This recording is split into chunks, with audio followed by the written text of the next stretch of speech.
7 deadly mistakes you can make as a first-time founder raising capital. Let's get into it. Here we go. Hey everybody, Jeff Fuzzy Wenzel.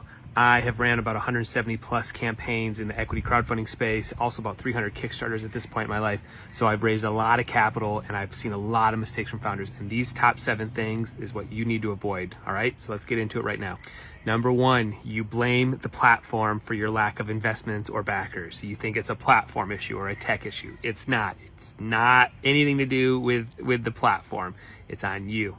Number 2, you keep thinking that some article or some press release is going to give you this sort of overnight success. Like once I get in TechCrunch, everything's just going to show up. That is a complete myth. It never, ever, ever happened. All right. This is one where you focus on the valuation and not so much on the terms. Like, why is somebody investing in you? Are you investable? Do you actually have a real good problem or solution? If you have questions on that, look at previous videos I've made talking about problems and solutions. So again, it's not so much your valuation as it is the actual terms of the raise.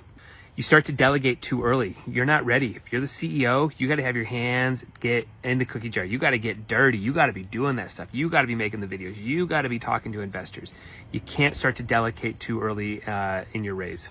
All right. So if you're the CEO, you get stuck in this idea like, my job is just to think about the vision.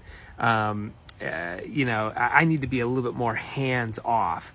Not in these raises. People are investing in you more than they are the company or the idea. I'm gonna say that again. They're investing more in you personally than they are the idea or the service at this point. So you have to participate in the raise. So this one, number 6 here, is you think that sales or talking to investors is not your job. Like it should be somebody else in the company or it should be an agency you hired. It's your job.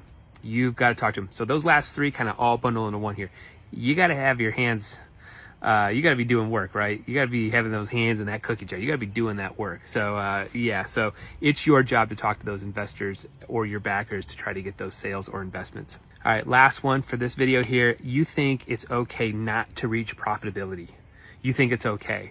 Man, I want to see that you're profitable or you're at least on the verge of becoming, or and I also don't want to hear like, hey, I'm going to wait for this other round down the road.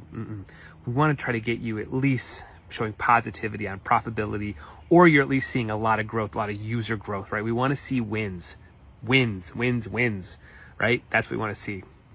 All right, those are 7 things that you must avoid if you are a first-time founder getting ready to do fundraising. Got to avoid them at all costs.